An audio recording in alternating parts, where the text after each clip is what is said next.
আজকে আমাদের বাড়িতে হবে পনির। তো প্রথমে পনিরগুলোকে আমরা কেটে নিই।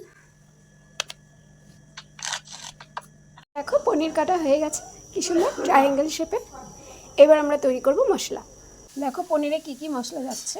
মশলার মধ্যে চলে যাচ্ছে পোস্ত, কিছুটা কালো শস্য, কিছু পরিমাণ সাদা শস্য, আর কাজু, লঙ্কা আর আদা। যেহেতু আজকে আমি এটা নিরামিষ বানাবো, সেই জন্য এই প্রসেসেই বানাচ্ছি।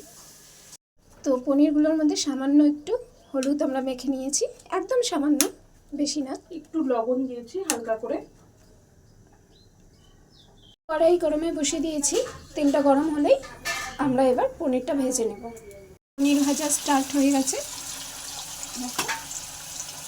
সামান্য একটু লাল লাল হলে আমরা নামিয়ে দেব। এখন মশলাগুলো বেটে নিচ্ছি। প্রথমে আমি আদা আর পোস্ত শস্য যেটা মিলিয়ে রেখেছিলাম সেটাকে বেটে নিচ্ছি। এবার তার মধ্যে সামান্য নুন দিয়ে নিয়েছি, যাতে নুনটা দিলে বাটাটা ভালো হয়। তো চলো বাটার পরে দেখা হচ্ছে তোমাদের সঙ্গে।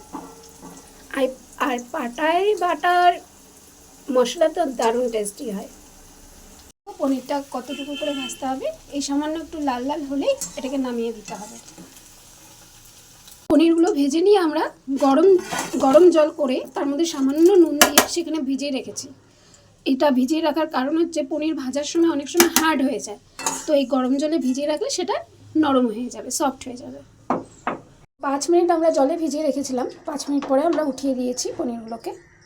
দেখে নাও, এখন এগুলো ভীষণ সফট হয়ে গেছে। এই দেখো, ধরলেই ভেঙে যাচ্ছে। দেখো আমাদের মশলাটাও রেডি হয়ে গেছে, বাটা হয়ে গেছে। তো এই বাটা মশলার মধ্যে আমরা কী কী দিয়েছি, হলুদ পরিমাণ মতো, লঙ্কার গুঁড়ো, লবণ আর সামান্য পরিমাণ একটু চিনি। চিনিটা দেওয়ার কারণ হচ্ছে তরকারিটা যখন হবে তার কালারটা ভালো আসার জন্য। কিন্তু বেশি পরিমাণ চিনি দিলে কিন্তু মিষ্টি হয়ে যাবে, সামান্য একটু দিতে হবে। আমরা আলুটাকে ভেজে নিব। আলুটা অপশনাল, আপনারা দিতে চাইলেও দিতে পারেন, না দিতে চাইলেও না দিতে পারেন। কারণ আমার বাড়িতে সবাই একটু আলু পছন্দ করে দেখে আমাকে আলুটা দিতে হচ্ছে। তো এখন আমরা আলুটাকে ভেজে নিই।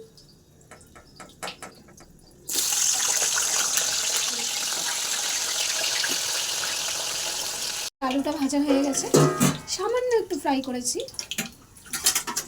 রান্না স্টার্ট। তো কড়াই বসিয়ে দিয়েছি, তেল গরম হচ্ছে। তো তেল গরম হয়ে গেছে, এবার আমরা ছক ডালছি। সামান্য সাদা জিরে আর শুকনো লঙ্কা, তার সঙ্গে দিয়ে দিচ্ছি কারি পাতা। এবার আমরা দেব বেটে রাখা সেই মশলাগুলো।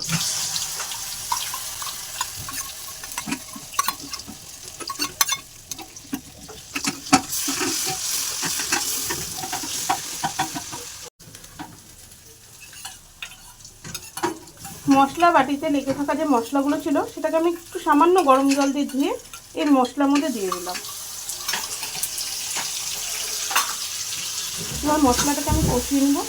যেহেতু এটা পোস্ত আর কাজু আছে, সেজন্য এটাকে বেশি ফ্রাই করার দরকার পড়বে না। হালকা ফ্রাই আমরা সব কিছু সরঞ্জাম ছাড়তে পারবো এর মধ্যে।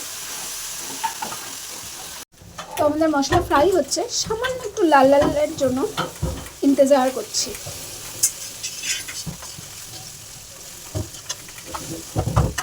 আমি পাশে দিয়ে দিচ্ছি কিছু 2-3টে লঙ্কা, কারণ আমাদের বাড়িতে সবাই এক পরিমাণ ঝাল খায় না, কেউ বেশি খায় কেউ কম খায়। তাই জন্য এগুলো দেওয়া হলো, গোটা লঙ্কাগুলো দেওয়া হলো। এই কারণে যারা আমরা ঝাল খাবো তারা এই লঙ্কাটা নিয়ে নেব।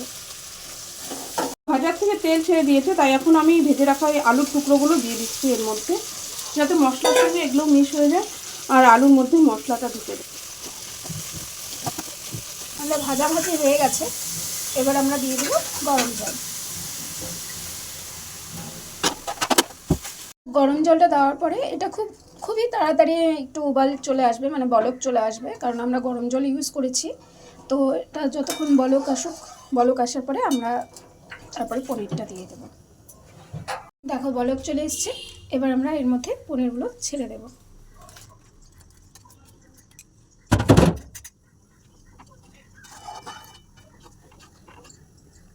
পনিরগুলো ছাড়া পরে এটাকে ফুটতে দিতে হবে। যখন জলটা ফুটে আসবে ওর মধ্যে আমি ছেড়ে দেবো দুধ। তো আমাদের যে পরিমাণ জলটা দিয়েছিলাম সেটা ফুটে গেছে, এবার আমরা দিয়ে দেবো এখানে দুধ।